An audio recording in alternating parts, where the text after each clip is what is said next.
This is Mongolian Mindset, and today we're going to be typing Bruce Willis for one of our members, JoJo. Shout out to her. She's been absolutely crushing it in the road to demigod.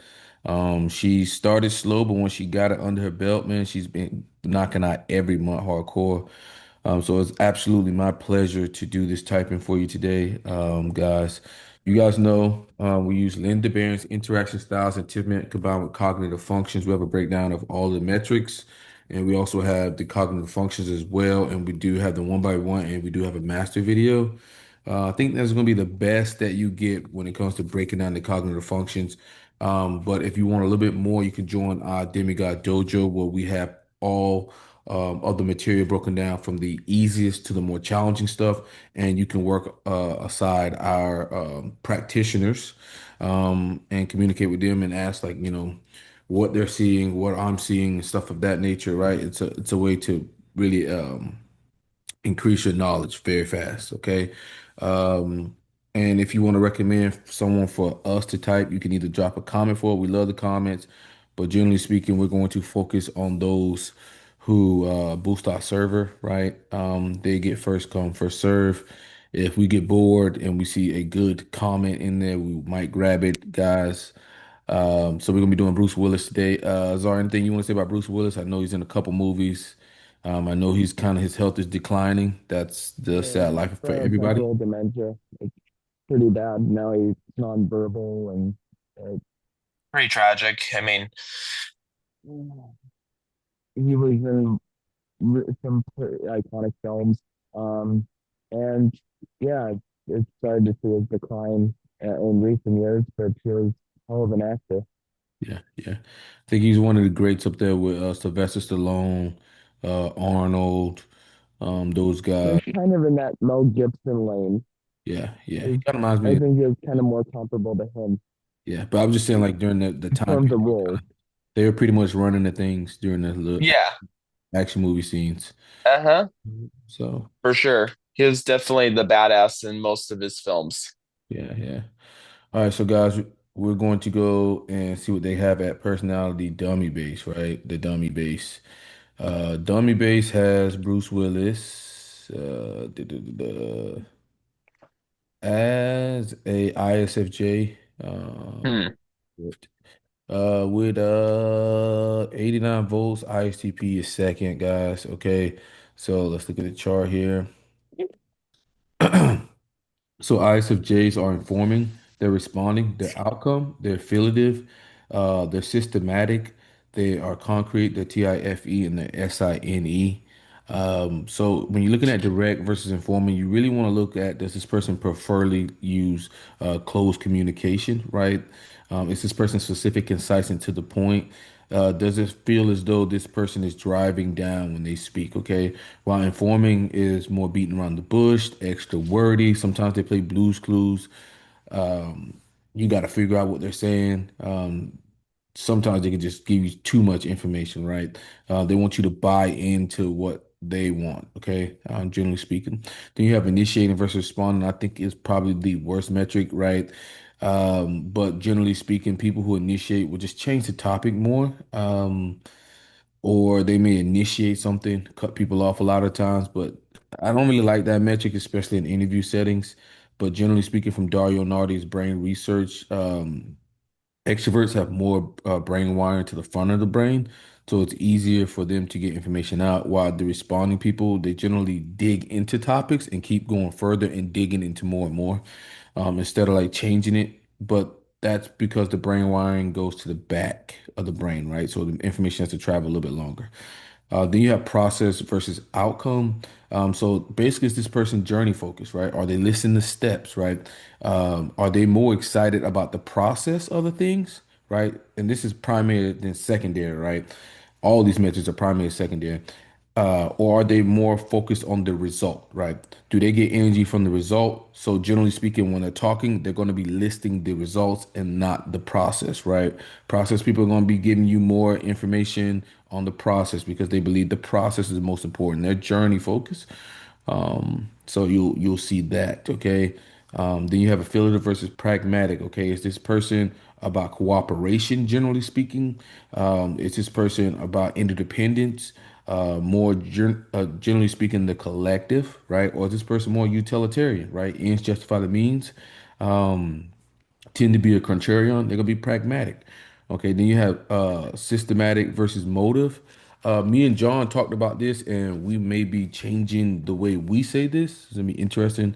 Um, but systematic is, does this person generally apply a universal concept to everything, right? Is the universal concept their approach to pretty much everything? It's the system, right? Whether it be the SJs, everybody gets a certain thing, or is this person looking at a system for efficiency or productivity, right? Do they brain see things from a systematic point of view, or are they more emotive, right? They look at everything based off the circumstances that they have, right? Everything is independent, depending on what they have. They're not looking at a system; they're looking at the circumstances themselves, right? They're gonna be looking at the interest. What do they get out of a situation? Um, More of like Particular particularism. that's what it's called. Yeah, particularism, right? They're more on particularism, while systematic is universalism, right? Um, like we said, systematic more universal things they're trying to implement. And Uh, you, yeah, slightly utilitarian as well. yeah, yeah. Concrete versus abstract is more so like what is someone looking at? Are they looking at the tangible things or the intangible? Intangible things are things that obviously don't fucking exist, okay? Outside of the five senses. While concrete is, tangible things like this damn thing right here is tangible. This is concrete, baby. Um, so abstract is gonna be more theories, philosophies, uh, any ideas, things of that nature are concrete, your everyday here and now.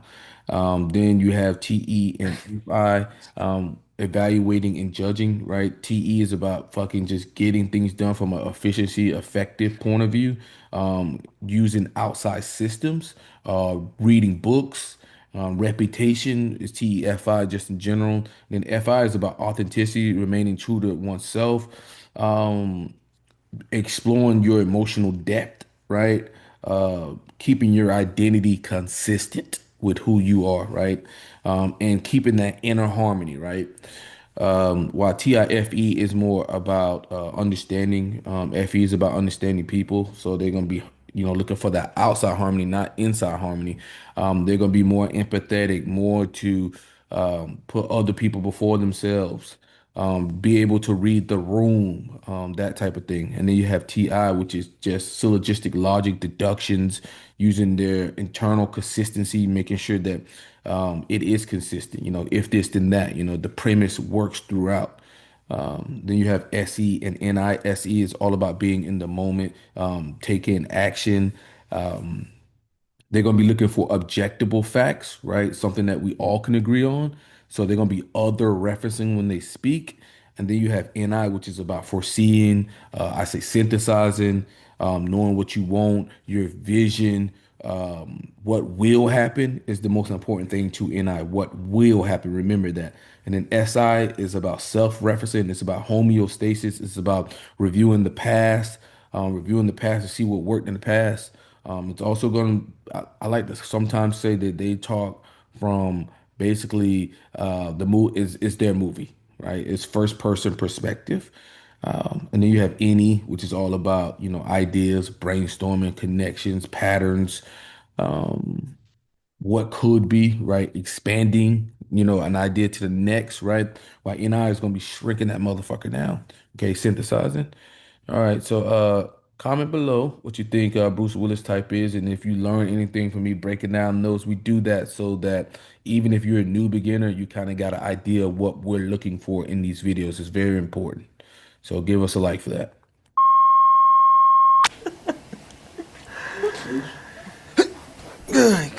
Okay. Okay, let's begin. We got speed. Yes. We got speed And now? in a film sense. And now? More moonlighting. Bruce, how are you? I'm good. I'm very good. You should feel very up. Yeah, I do. I'm Do I not look up? Yeah, you do, but I Okay. mean, you know, the excitement of the film and everything. Yeah, I am very excited about it. Yeah. You should be feeling. You saw it last night, did you? I did. Yeah. I did indeed. Nice, quiet little drawing room comedy you have there. Subtle. Subtle movie. Bruce, for you, now here we have a different director, Penny Harlan. The first one was John McTiernan. One is a Brit, one is from Finland. For you, what was the biggest difference about doing Die Hard 2? Well, you know, it was a very similar experience. Both Rennie and John are very, very talented. You know, in a technical sense. It was a very a very collaborative effort. And it was the same. I think I'm getting collaborative effort right there. I'm getting FE. What do you think? Hmm. Yeah, that or affiliative, but it's too early to tell, but I'm leaning FE. Yeah. You know, same crew. So it was like the family getting together again. You know, we knew what story we wanted to tell and kind of went after it. I think the real challenge was seeing whether or not we could top the first film. And I guess that'll be up to someone else to decide. But I like this film a lot. Was this one more difficult to make? Well, it was. It seems like it took longer to shoot. We actually shot 4 separate movies within this movie. We shot my story. We shot the good guy's story. We shot the guys in the tower and the people in the planes and the bad guys. So, and then we had to cut all those stories into one big story. Excuse me. It was a lot harder because we were shooting outside. We were shooting up in you know, the plains. We were shooting in snow at night in very cold weather. SC. SC there. We were doing this, we Yeah. were doing that, we were Yeah, doing this. SC. Those are all objectable facts that somebody could verify if they were there. Yeah, objective. It's not subjective. So I would say that's SE right there, SENI, even though he just went into like it being cold, that'd be SI. But generally speaking, that was a lot of SC there.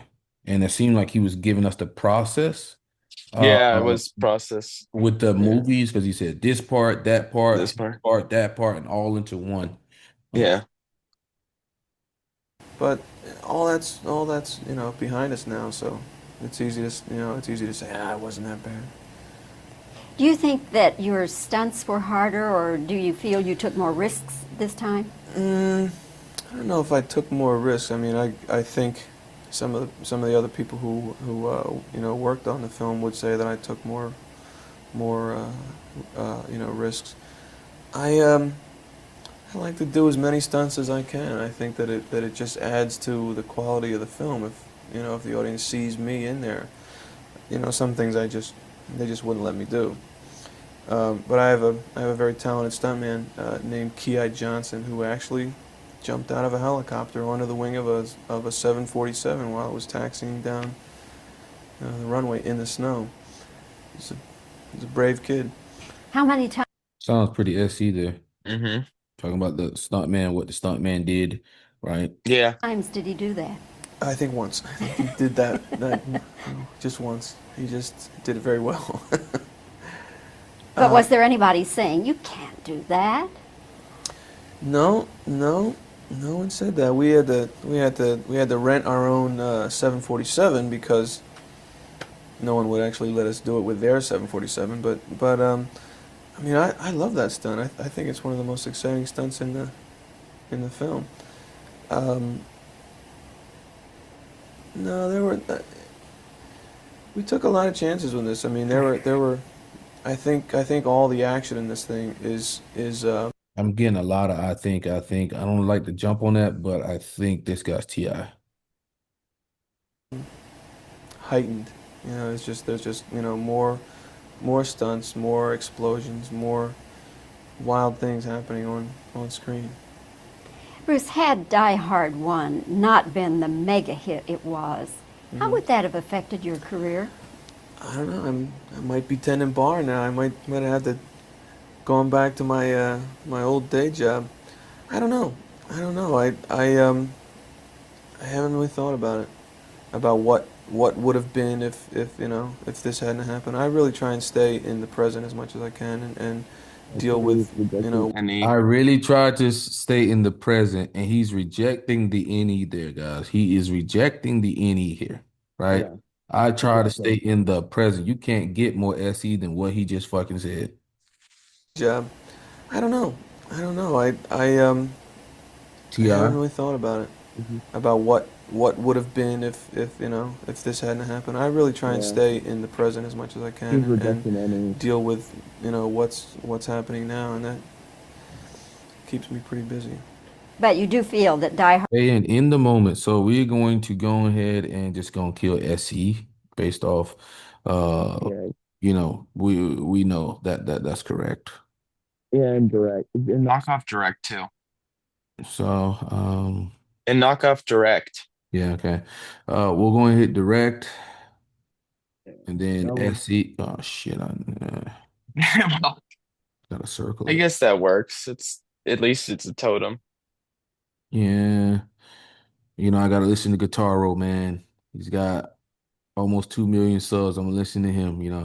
So, and then SENI Yeah, guys, like as we said there, he's really focused on being present. He's not talking about the future. So we can go ahead and kill his ass for fucking concrete too. To yeah, be honest with you, right? I'm focused on the moment, right? yeah, So with that being said, that kills our abstract types. Goodbye. And that kills our other abstract types. Goodbye. And then that also kills ESTJ because he's SC. That kills ESFJ because he's SC. And that kills ISFJ because he's SE. And that kills ISTJ, right? We are looking at an STP here because he's TIFE, right? We fucking know that he's TIFE. So get the ESFP and ISFP the fuck off the board. We're down to SFP, I mean STPs here. We got a PC or Nymeria. Sabotage. Nymeria and PC. Die Hard 1 Yeah, just really gave your career a jolt, huh? Oh yeah, absolutely. Die Hard One got a very very positive response.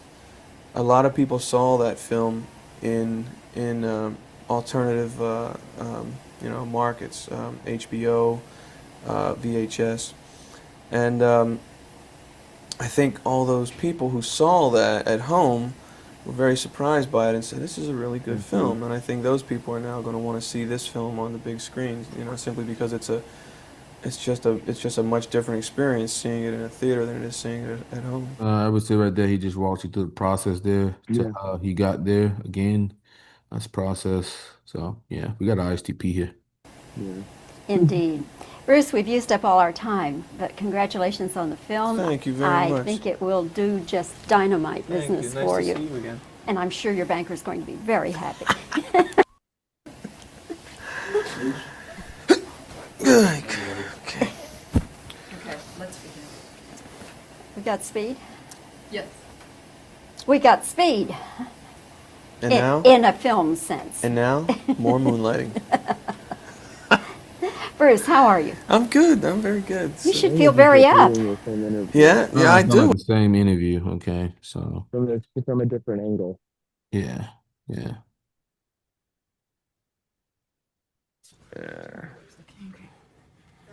Ready? Okay.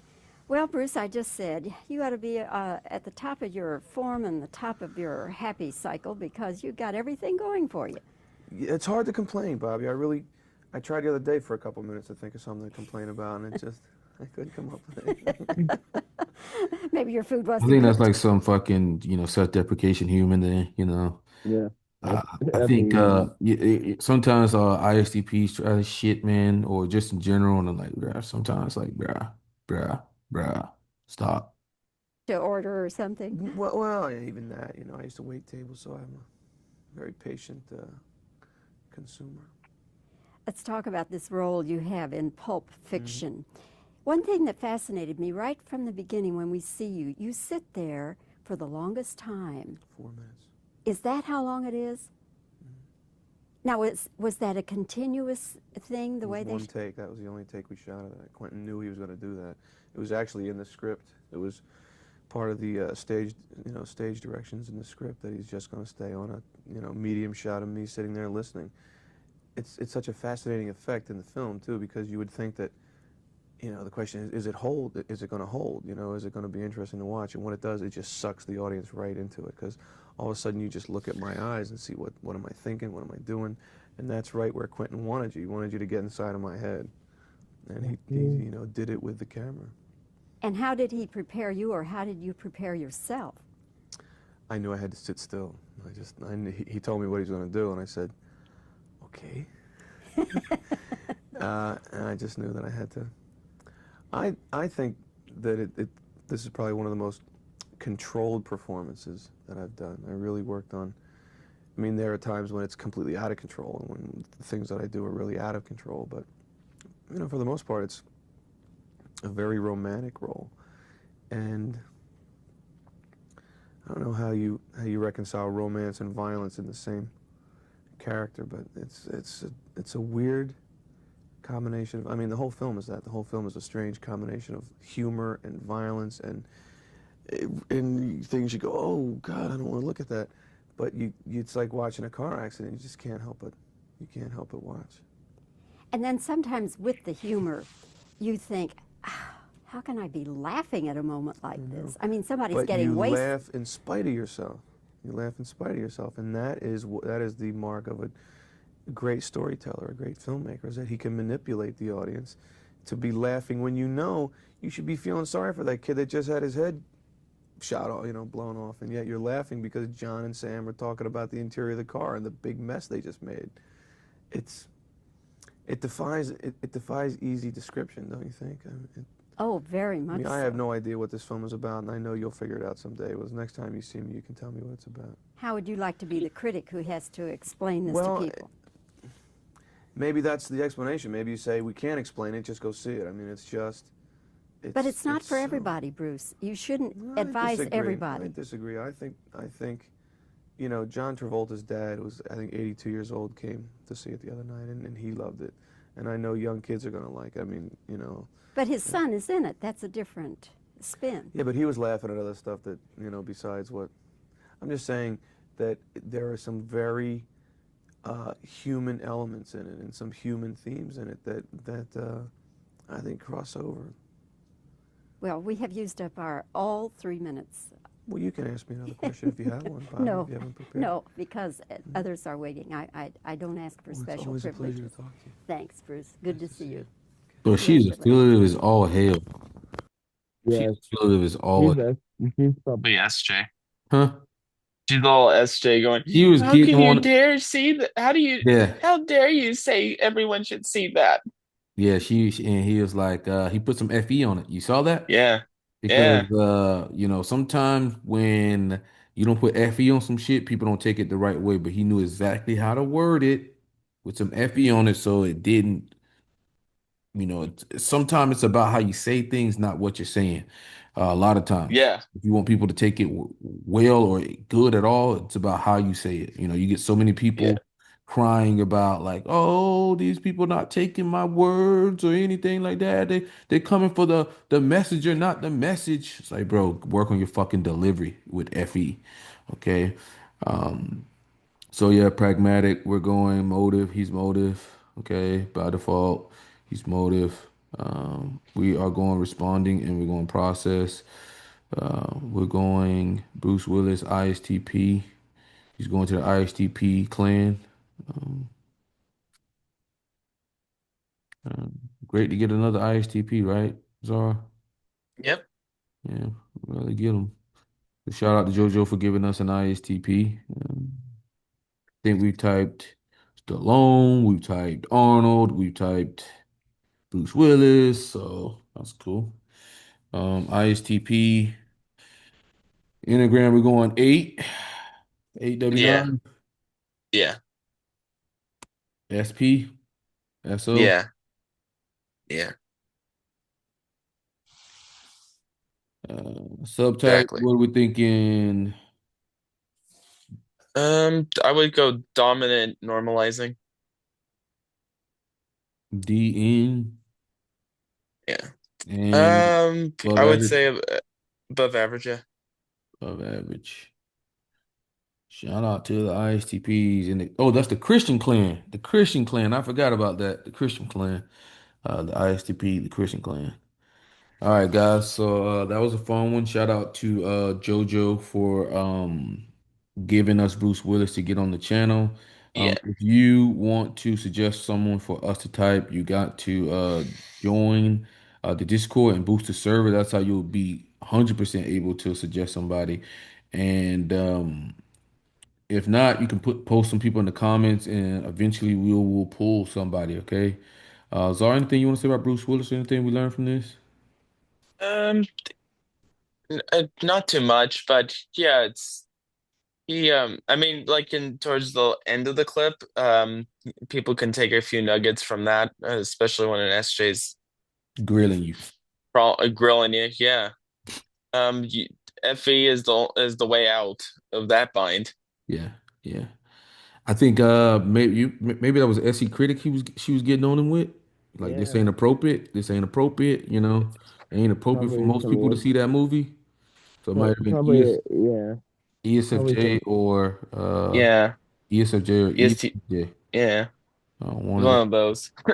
It's pretty funny. because that ain't appropriate. That ain't appropriate. I don't go over the time limit. Damn, I'm sticking to the fucking system too. Jesus Christ. He's like, you can ask me another one. Break the rules, please, lady. Please, I'm begging you to break the rules. She's like, I know I don't do that. Like, damn, buddy, god damn, crazy.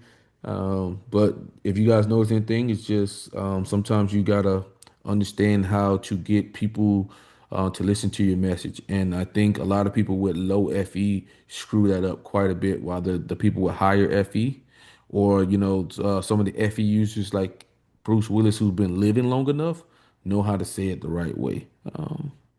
But that does take development.